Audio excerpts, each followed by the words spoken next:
Hello student, आज हम बात करेंगे कॉनिक सेक्शन की। Class 11 chapter 11 conic section.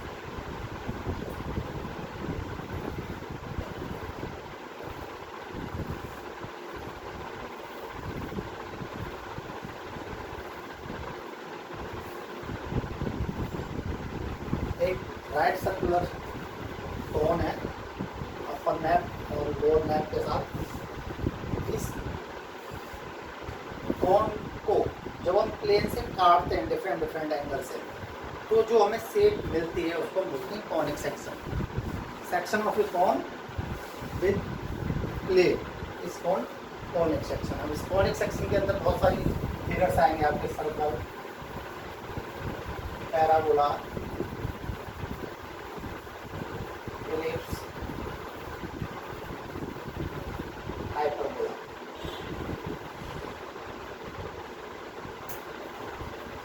कैसे कैसे बनेंगे ये शेप्स, वो मैं आपको थोड़ा सा ट्राई करके बताना चाह रहा हूँ। आएंगे सभी इसी में से, राइट सर्कुलर कोन में से। अभी इसको हम इस तरीके से थोड़ा सा समझ सकते हैं। ये जैसे सपोज करो ये आपकी बर्थडे कैप्स वगैरह की कैप है, तो ये हमने इस तरीके से एक कॉनिक सेक्शन हमारा इस तरीके से। अब हम इसको किसी प्लेन के थ्रू कट करेंगे। प्लेन के थ्रू कट करने के लिए हम कोई भी चीज़ ले सकते हैं, जैसे सपोज करो पुट्टी ले लेते हैं, ये ले लेते हैं, और इससे हमने इसको कट करना है इस तरीके से। तो कट करने के बाद जो सेक्शन बनेगा हमारे पास, वो कहलाएगा हमारा कॉनिक सेक्शन। अब वो कैसे कैसे सेक्शन बनेंगे वो डिपेंड करेगा आप इस प्लेन का किस डायरेक्शन से काट रहे हैं। इसको राइट एंगल के साथ काट रहे हैं, या ऐसे काट रहे हैं, या इसको ऐसे काट रहे हैं। तो डिफरेंट शेप के साथ जब आप काटेंगे इसको, तो हमारे पास डिफरेंट शेप्स मिलेंगी। लाइक ये हमारा एक्सिस है,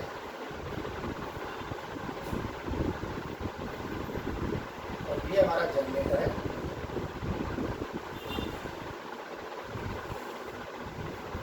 और एक्सिस के साथ जनरेटर का एंगल लेट्स एल।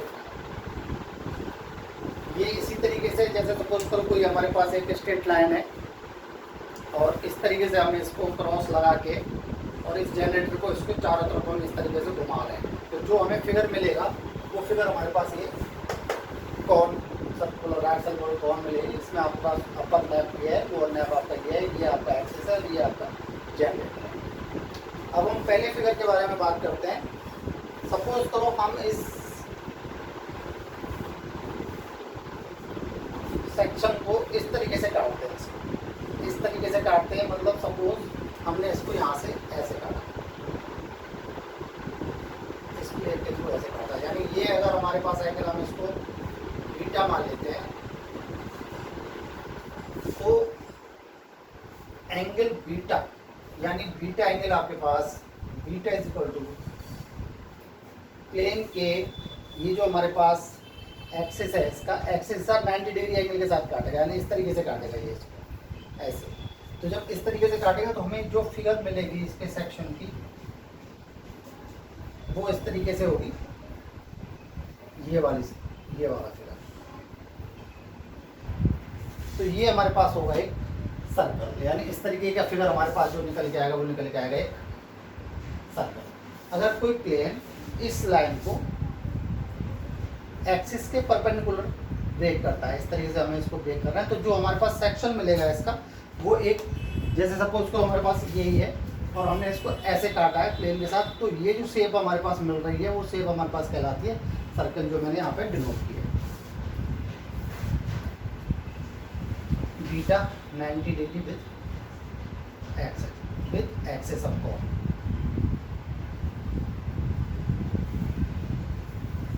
पहला केस। अब सपोज करो हम इसको थोड़ा सा टिल्ट करके काटे हैं इसको, सेक्शन को, जैसे सपोज करो यही है हमारे पास, और इसको हम बजाय 90 डिग्री काटने के बजाय हम इसको थोड़ा सा टिल्ट कर देते हैं, इस तरीके से काटते हैं इस एंगल को, यानी ये एंगल हमारे पास कुछ इस तरीके से हम इसको काटते हैं ऐसे। तो इस तरीके से जब हम इसको काटते हैं तो हमारे पास जो एक फिगर मिलती है, हमने इसको ऐसे काटा और ये फिगर हमारे पास लाइक ये आई। तो ये जब आप इसका सेक्शन देखेंगे तो सेक्शन के केस में आपके पास एक इस तरीके की शेप मिलेगी, जिसे हम एलिप्स बोलते हैं।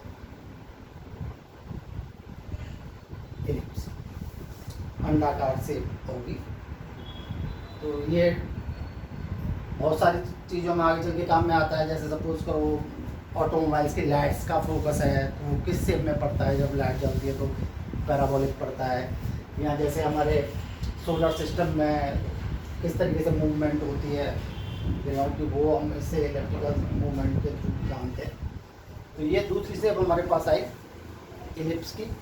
तीसरे केस में हम देखेंगे, सपोज करो हम इसको इस तरीके से काटते हैं, हम इसको वर्टिकल काटने, अभी तो हम जो काट रहे थे इस तरीके से काट रहे थे, अब हम दूसरे केस में काटेंगे।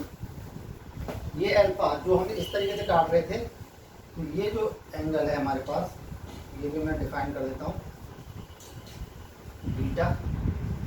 इस केस में बीटा एंगल आपका लेस देन होगा 90 से और ग्रेटर देन होगा अल्फा से। लेस देन होगा 90 से और हमारे पास ग्रेटर देन होगा अल्फा से। तो उस केस में हमारे पास एक इलिप्स की फिगर आएगी। तीसरे केस में हम देखते हैं कि हम इस लाइन को सपोज करो इस तरीके से काट रहे हैं, इस फिगर को हम ऐसे काट रहे हैं, इसको यानी एक्सिस के पैरेलल में काट रहे हैं इसे, एक्सिस के पैरेलल में इस तरीके से। तो एक्सिस के पैरेलल में जब हम इसको काटेंगे इस तरीके से, जब हम इसको काटेंगे तो हमारे पास दो शेप निकल के आएंगी।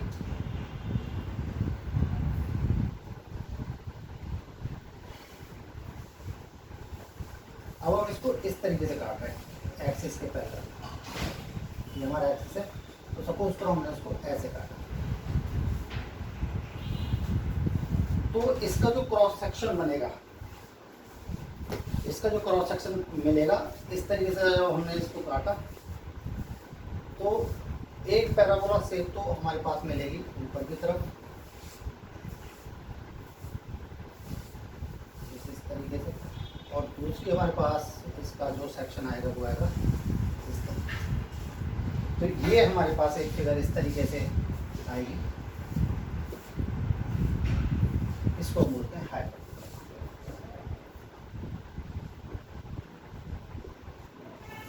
हाइपरबोला।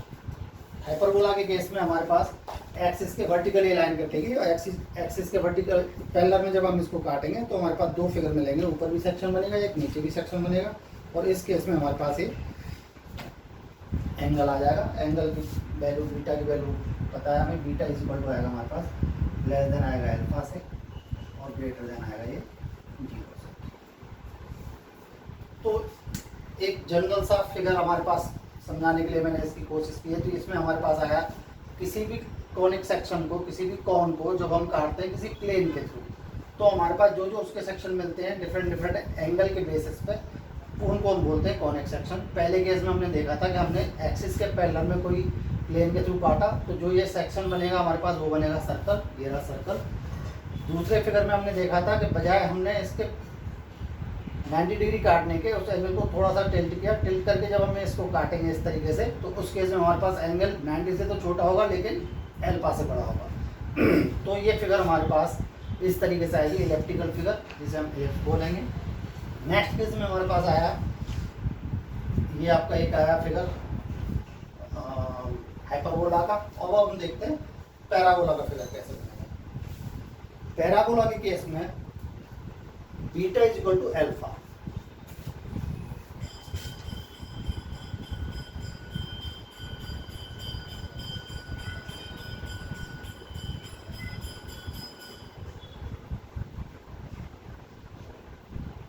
ये हमारा अल्फा है और ये हमारे पास beta is equal to alpha. Beta is equal to alpha के केस में ये हमारी लाइन हो गई, ये वाली जो प्लेन हमारे पास आ रहा है, प्लेन की फिगर इस तरीके से होगी आपकी। ये हमने इसको इसी तरीके से काटा है, इसमें से कॉन में से। तो ये हमारे पास कॉन है और इसको हमने, जो ये कॉन है हमारे पास और जो हमारे पास एंगल बन रहा है वो एंगल ये बन रहा है, तो हमने इसी के पैरेलल में इसको काटा। इसी के पैरेलल में जब हम इसको काटेंगे तो suppose alpha is equal to beta की वैल्यू हमारे पास आ रही है, तो ये हमारे पास सपोज इस तरीके का कट होगा तो इस तरीके के कट में ये जो हमारे पास फिगर आएगा ये इस तरीके से पैराबोला की फिगर आएगा।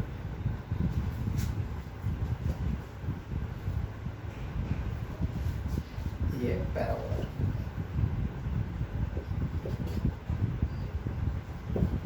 ठीक है। तो कॉनिक सेक्शन के मेन जो फिगर्स हैं सर्कल, पैराबोला, एलिप्स और हाइपरबोला। तो अब हम इसकी डेरिवेशन की तरफ चलेंगे, एक एक करके इसके बारे में बताएंगे। सर्कल क्या होगा, पैराबोला क्या होगा, एलिप्स क्या होगा, ठीक है। नाउ सबसे पहले हम डिस्कस करेंगे सर्कल के बारे में। Circle, the locus of A point which move such that their distance from a fixed point is always constant. Definition है सर्कल की, locus of a point which move such that their distance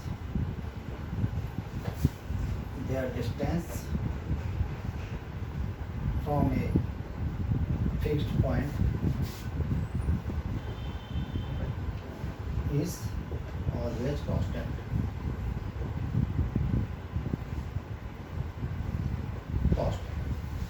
कोई एक point है वो move इस तरीके से कर रहा है कि उसका एक फिक्स पॉइंट के साथ डिस्टेंस हमेशा सेम बना होता है। ये हमारा फिक्स पॉइंट है और ये हमारी सारी डिस्टेंस है। तो ये जो लोकस कहलाता है, इस पॉइंट जहाँ मूव करता है उसे हम सर्कल बोलते हैं। Fixed point is called circle, center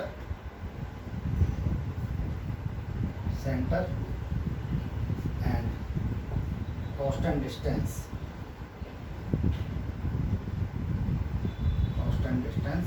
is called radius।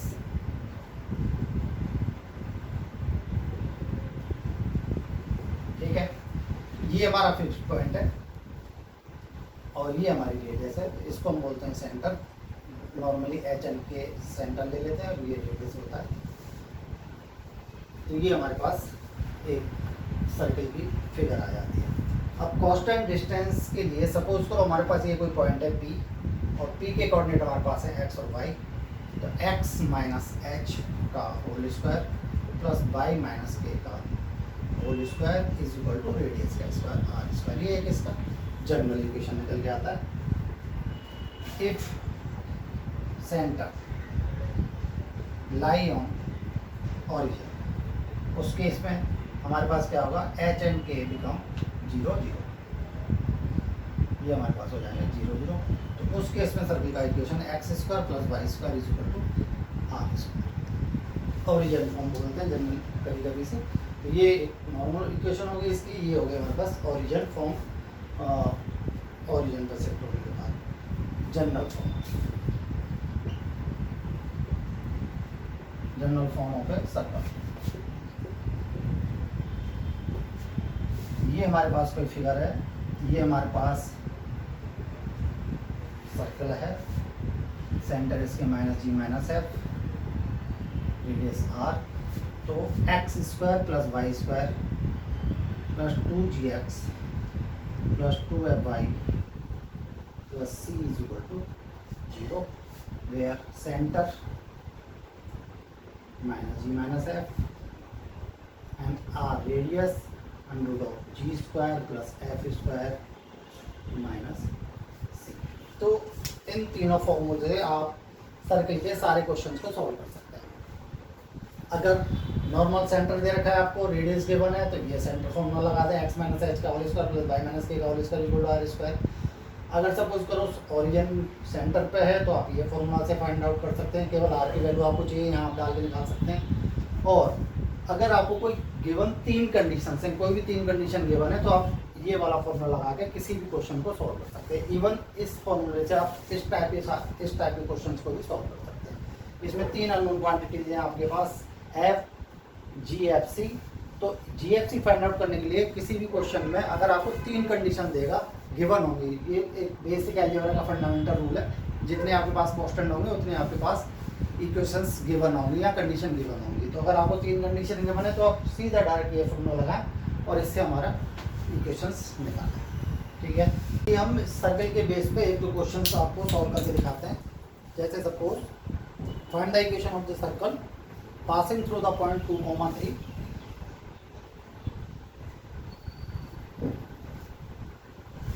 -1 1 and central line on x minus 3y minus 11 is equal to 0. x minus 3y minus 11 एक सर्किल का इक्वेशन आपने फाइंड आउट करना है। वो सर्किल आपका इन दो पॉइंट से तो पास कर रहा है और उस सर्किल का सेंटर इस लाइन के ऊपर। अगर हम फिगर बना के थोड़ा सा समझने की कोशिश करें तो ये हमारा है फिगर है, ये सर्किल इस पॉइंट से पास हो रहा है 2,3 से, और ये पॉइंट -1 से भी जा रहा है, -1 और 1 से, और ये जो सेंटर है ये सेंटर आपका इस लाइन के ऊपर है। इस लाइन का इक्वेशन आपको गिवन है x minus 3y minus 11। तीन कंडीशन गिवन है। अब ये भी मैंने आपको एक जनरल फॉर्मूला बताया था, x square plus Y square plus 2gx plus 2fy plus c is equal to 0। अगर तीन कंडीशन गिवन है सीधा डायरेक्ट फॉर्मूला लगाए, डायरेक्ट फॉर्मूला से आपको आंसर मिल जाएगा। तो ये दो पॉइंट से पास हो रहा है, इसका मतलब ये दोनों पॉइंट इस इक्वेशन को सेटिस्फाई करेंगे, और सेंटर क्योंकि इस लाइन के ऊपर है इसलिए सेंटर इसको सेटिस्फाई करेगा। तो सेंटर हमारे पास होता है -g - f। तो इक्वेशन नंबर ए दे देते हैं इसको, ए पासिंग 2,3 सेटिस्फाई कराइए 2,3 से। 2 का स्क्वायर 4, 3 का square 9 plus 4g plus 6f plus c is equal to 0। Also a passing through दूसरे पॉइंट से पास हो रहा है आपका -1 और 1 से, इससे भी सेटिस्फाई कराइए इसको। 1 + 1 -2g -2f plus 2f plus c is equal to 0। ये आपका 1, ये आपका 2 and centre -g -f lie on given line, तो उस लाइन को सेटिस्फाई करेगा। -g plus 3f -11 equal to 0। ये आपका थर्ड इक्वेशन। 1 2 3 को तीनों को सॉल्व करेंगे, FGC की वैल्यू आ जाएगी, जो वैल्यू आएंगे हमारे पास उठा के इसमें डाल देंगे। सॉल्व इसी से निकाल देते हैं, पहले किसी भी एक वैल्यू से निकाल देते हैं। ये हमारे पास वैल्यू है 13 plus 4g plus 6f plus c is equal to 0। दूसरा इक्वेशन है हमारे पास 2 -2g plus 2f plus c is equal to 0। 1 - 2 कर देते हैं सबसे पहले। 1 - 2 करें, c से c कैंसिल, 13 - 2 11 प्लस 6g और प्लस 4f इक्वल टू 0। ये हमारे पास 4 इक्वेशन है। 4 को इसके साथ सॉल्व कर देते हैं, 6 से इंटू कर देते हैं इसके साथ, तो ये हमारे पास रहेगा -66 -6g और plus 18f is equal to 0।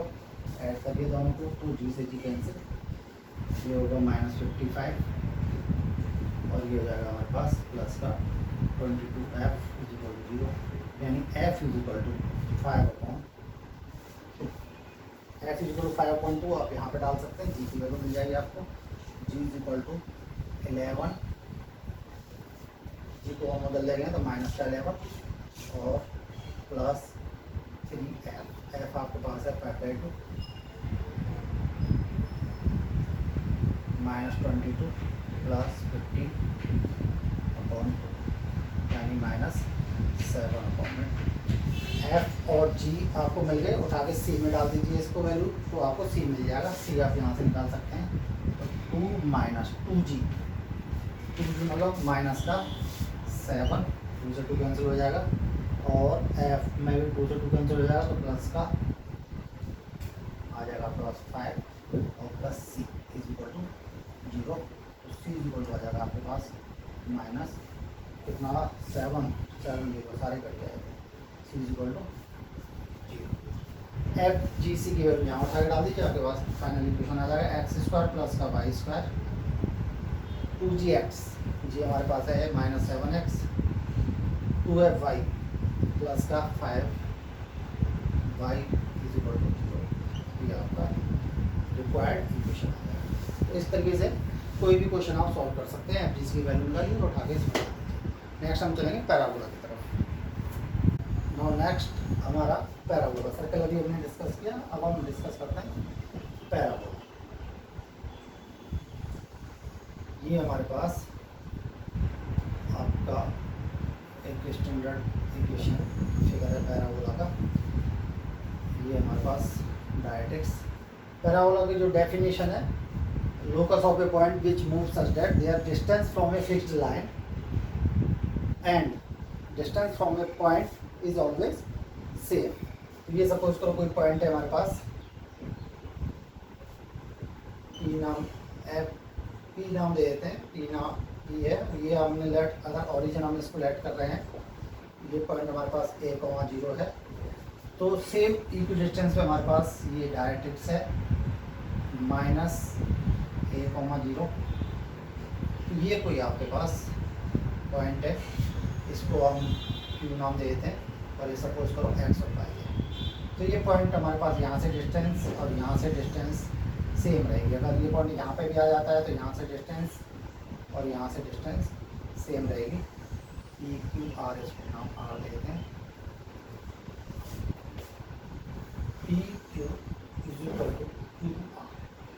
ये हमारे पास एक मतलब पैराबोला की जनरल डेफिनेशन के हिसाब से लोकस ऑफ ए पॉइंट, कोई एक पॉइंट इस तरीके से मूव करेगा कि उसकी एक फिक्स्ड लाइन से दूरी, लाइन को हम डायरेक्ट्रिक्स बोलते हैं, और फिक्स्ड पॉइंट हमारे पास होगा फोकस, जिसे हम फोकस बोलते हैं।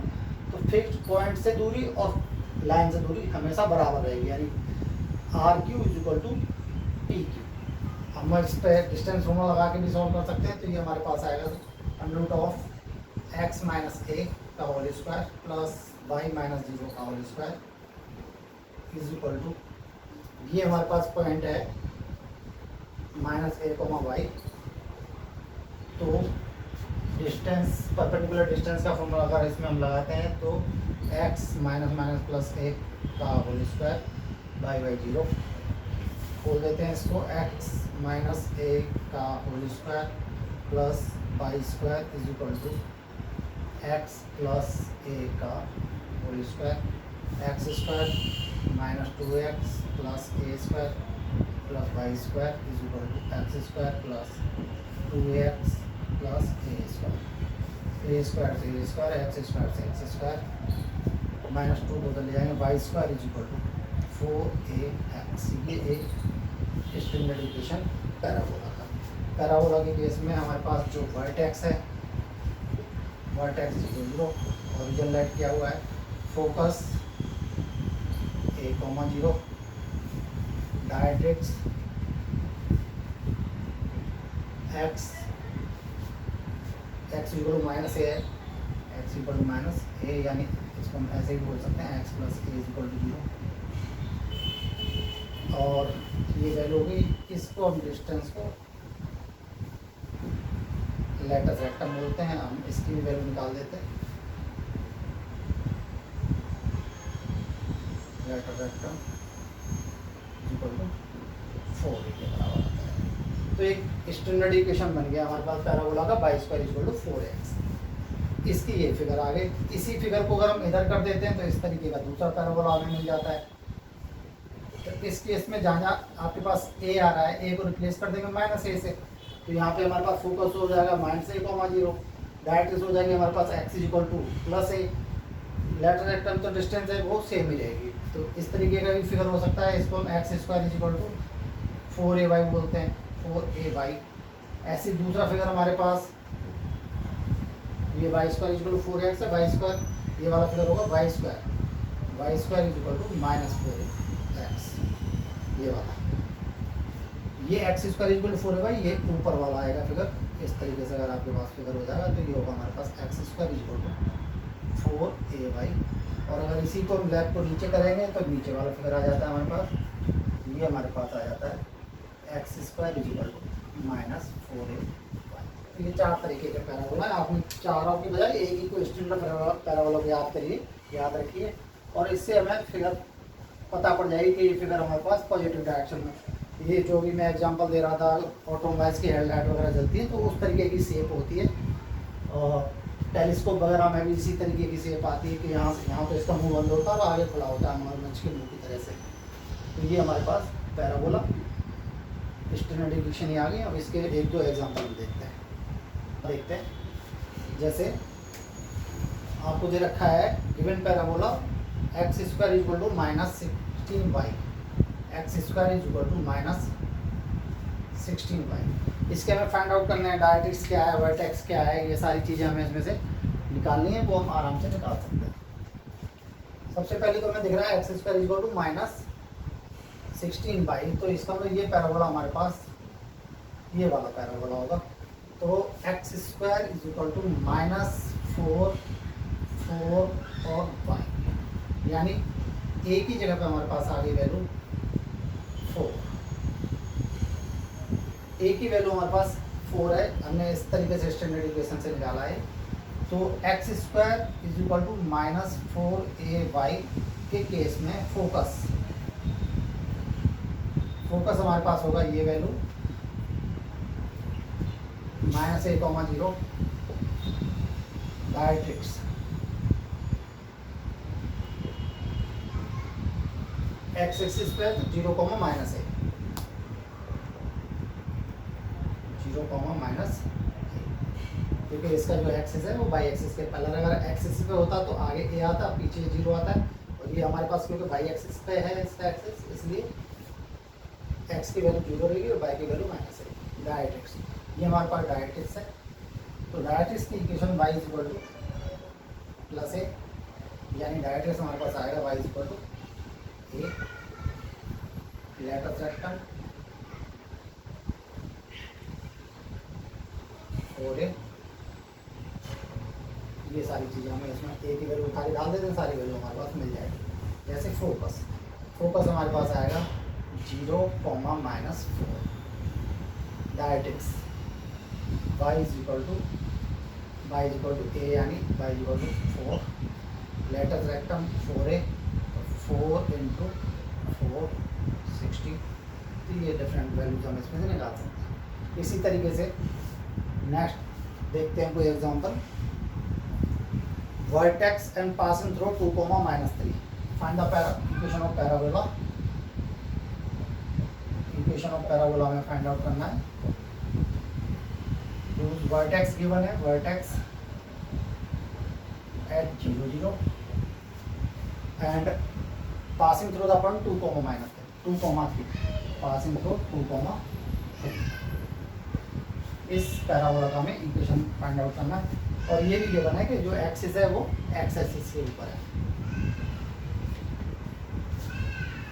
फिगर बना के थोड़ा सा आसानी से रहता है, समझ में आ जाता है, क्योंकि उन्होंने दे रखा है एक्स एक्सिस के ऊपर फिगर है, तो एक्स एक्सिस पे हमारा एक्सिस आ गया। इसका ओरिजिन इन्होंने वर्टेक्स दे रखा है, वर्टेक्स हमें दे रखा है 0, 0। और ये पैराबोला को इस पॉइंट से आपका फाइंड आउट पास हो रहा है 2, 3 से। Standard equation of parabola y square is equal to 4x।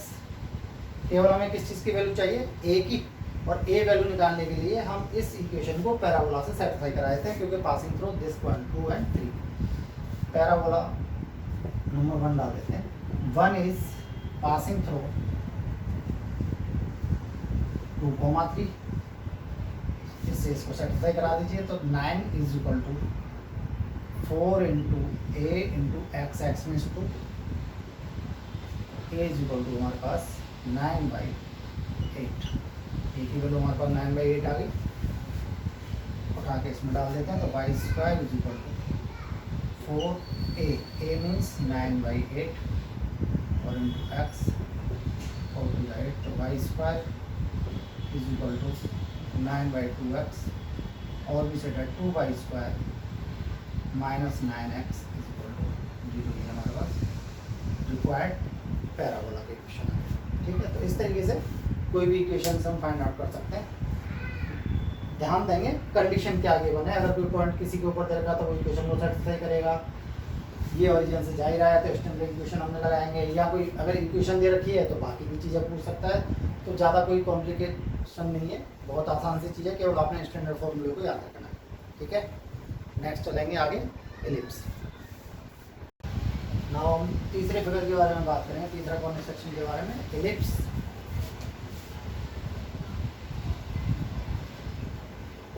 Ellipse मैंने बताया था थोड़ी देर पहले आपको, जब कॉर्न के अंदर से हम ऐसा सेक्शन काटते हैं कि जब हमारे पास जो वैल्यू है एंगल के साथ, तो 90 से हमारे पास छोटी रहेगी और अल्फा से जब बड़ी होती है तो हमारे पास दोनों शेप इस तरीके की शेप आ रही है कि अंडाकार शेप जैसे हम बोल रहे थे। अगर 90 डिग्री एग्जैक्ट लेके चल रहे थे तो सर्कल बन रहा था, जो अभी थोड़ी देर पहले हमने बताया था। तो 90 डिग्री से हमने इसको थोड़ा छोटा किया और अल्फा से बड़ा किया, तो इस तरह की फिगर हमारे पास निकल के आएगी। अब एलिप्स की definitions. The locus of A point which move such that their distance from two points are called foci. Foci means plural word of focus. तो दो फोकस है हमारे पास F1 F2। इन दो पॉइंट से दूरी P पॉइंट की P X and Y का सम हमेशा कांस्टेंट रहेगा। तो ये हमारे पास डेफिनेशन एलिप्स की। The locus of A point which move such that their distance from 2 points, add करेंगे तो हमेशा ये वैल्यू हमारे पास कांस्टेंट वैल्यू आएगी। Means Pf1 plus Pf2 is always constant.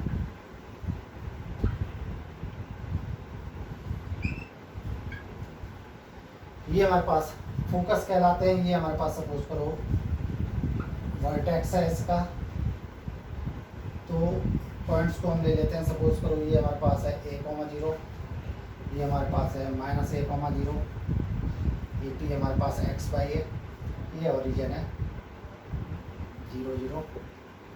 तो standard equation of ellipse x² upon a² plus y² upon b² is equal to 1। x² upon a² plus y² upon b² is equal to 1। तो इस case में हमारे पास ये x axis है, ये हमारे पास y एक्सिस है। ये पॉइंट हमारे पास है सपोज 0, b, ये 0, -b, 0, ये हमारे पास फोकस I रखेंगे। तो इससे हम standard equation x² upon a² plus y² upon b² is equal to 1। इसको a को हम मेजर एक्सिस भी बोलते हैं, मेजर एक्सिस, बी को माइनर एक्सिस। ए बड़ा है बी छोटा, तो इस तरीके की फिगर है। इसी को अगर रिवर्स कर देते हैं, अगर इस तरीके का आ जाता है जिसमें बी बड़ा हो जाता है और ए छोटा हो जाता है, तो ये हमारे पास फिगर ये आ जाती है। इस केस में x² अपॉन में b² प्लस y² अपॉन में a² इज इक्वल टू 0, या v इज ग्रेटर देन ए। तो उस केस में ए हमारे पास मेजर एक्सिस हो जाता है, दूसरा माइनर एक्सिस हो जाता है। इसमें एक तो आता है आपके पास ये फोकस हो गए, दो फोकस हो गए, वहाँ सेंटर हो गया, ये हो गया, वर्टेक्स हो गया। एक तो इसमें इसेंट्रिसिटी एक वर्ड आता है, इसेंट्रिसिटी ई।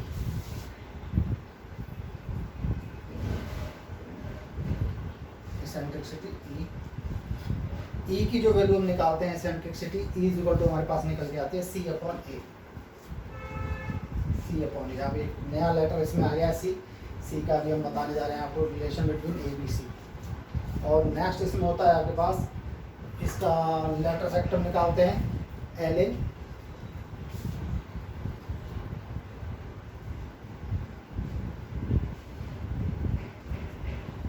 बोलते हैं नॉर्मल भाषा में इसको। LA इज इक्वल टू होता है हमारे पास माइनस का डिस्टेंस है, इसलिए माइनस नहीं आता, इसलिए b² अपॉन में a। डिस्टेंस हमेशा पॉजिटिव रहेगी, इसलिए b² अपॉन में a। इम्पोर्टेंट एक रिलेशन आता है हमारे पास, important relation between A B सी।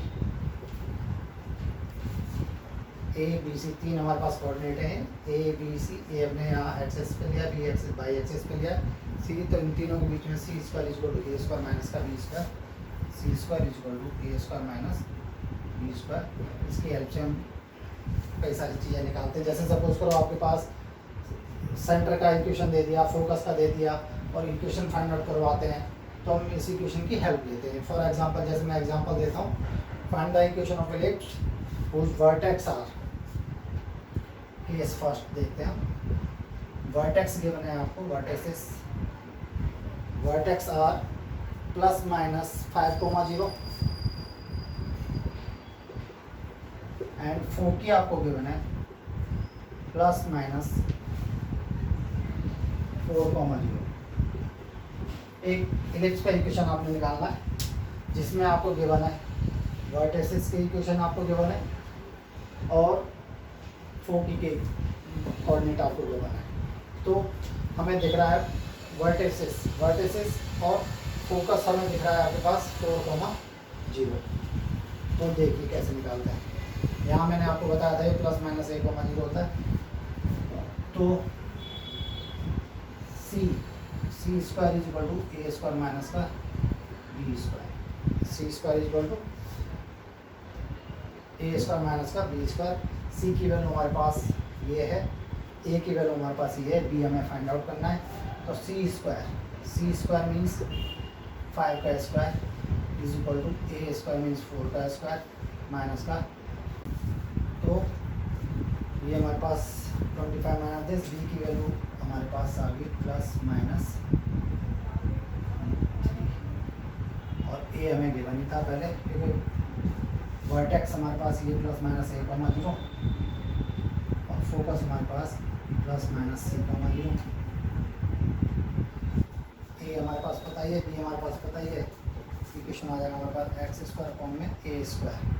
ए हमारे पास क्या है 5 का square 25 plus B square Y square upon में B square means 9 is equal to, और ये हमारे पास एक इक्वेशन है। इस तरीके से हम कोई भी इक्वेशन निकाल सकते हैं, बस हमें थोड़ा सा स्टैंडर्ड इक्वेशन का याद रखना है। ये हमारे पास पॉइंट्स हैं c,0, ये माइनस c,0, ये वर्टेक्स हमारे पास a,0, ये माइनस a,0, 0,b और 0,-b, ये इससे हम निकाल सकते हैं। ये इसका ओरिजिन कहलाता है और ये हमारे पास 0,0 है। तो कोई भी दो वैल्यू देगा, एक वैल्यू निकलवाएगा, तो इस फॉर्मूले के यूज से हम निकाल के स्टैंडर्ड इक्वेशन में डाल सकते हैं।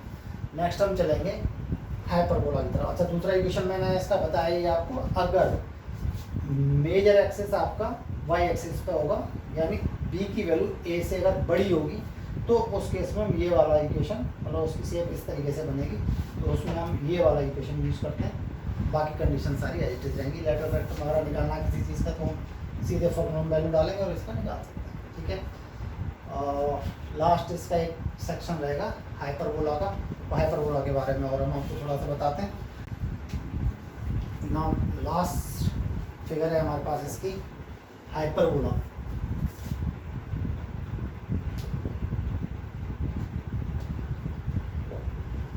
हाइपरबोला पैराबोला कुछ मिला सा लग रहा है ना, जैसे पैराबोला दो मिला दिए तो हाइपरबोला, यानी दो पैराबोला की शेप में एक हाइपरबोला है। मतलब याद रखने के लिए हम इसको ऐसे समझ सकते हैं, ये एक पैराबोला हमारे पास होता था, यहाँ पर एक और पैराबोला हो गया।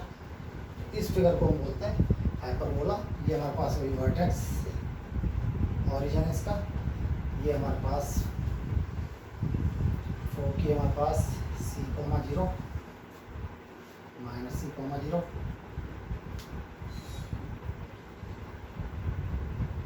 और वर्टेक्स हमारे पास a,0 माइनस a,0।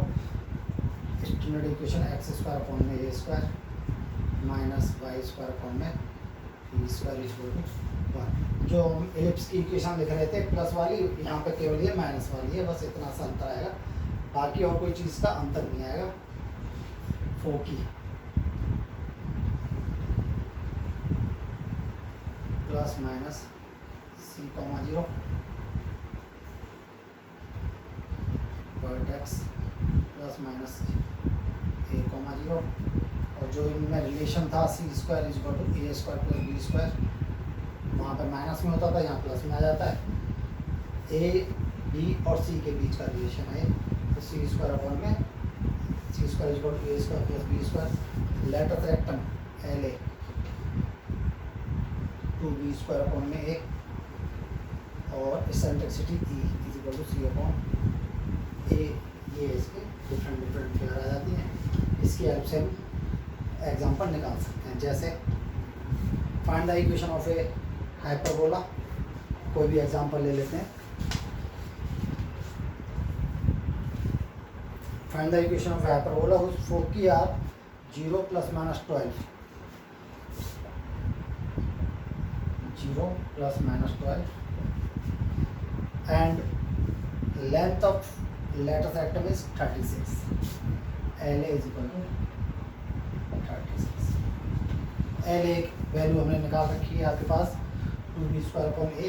तो यहाँ से हम इक्वेशन निकालने की कोशिश करते हैं। फोकी आपको दे रखा है 0,12 0,12। तो हमारे पास हाइपरबोला इस तरीके का कुछ बनेगा।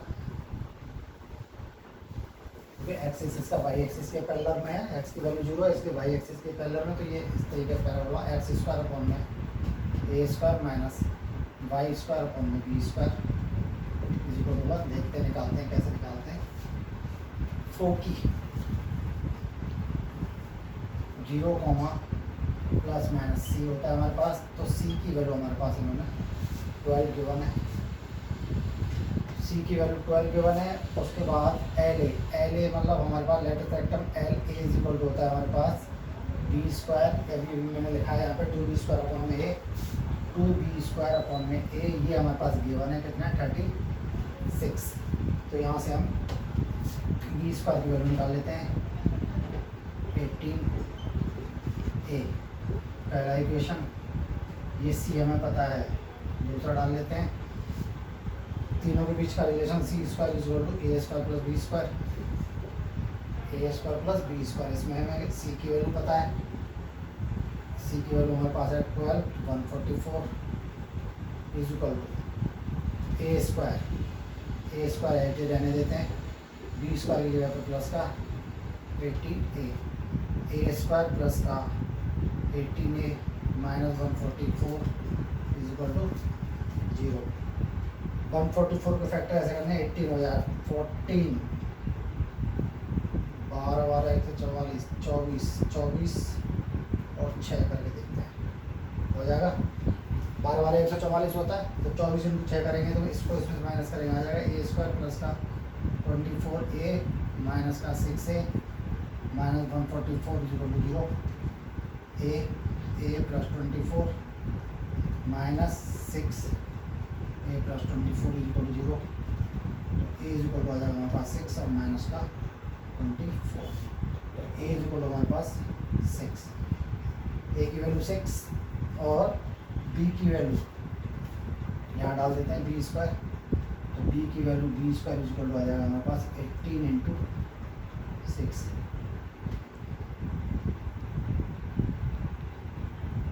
108। ठीक है। इक्वेशन क्या होगा इसका x² में a² माइनस y² में b² इज इक्वल टू 1। तो x² में a² मीन्स 36 माइनस y² में b² means 108 is equal to 1। यही छोड़ सकते हैं, यहाँ पर एलसीएम लेके इसको काट भी सकते हैं। ठीक है। ये था आज का आपका कॉनिक सेक्शन, जिसके अंदर हमने बताया कैसे फिगर बनते हैं, किस तरीके से कॉनिक सेक्शन के पार्ट्स होते हैं, सर्कल, पैराबोला, हाइपरबोला, एलिप्स, और उनका थोड़ा थोड़ा डेरिवेशन दिया है इसमें। और सारे क्वेश्चंस को आप इसके बेस पे कर सकते हैं। कोई भी डाउट हो तो आप इसके लिए मेरे यूट्यूब चैनल पर जा सकते हैं या मेरा मोबाइल नंबर है, इसमें कॉन्टैक्ट कर सकते हैं। नेक्स्ट वेट करिए और एक एक्साइटिंग सब्जेक्ट का नेक्स्ट वीक में वो भी एक नया वीडियो बनाएंगे।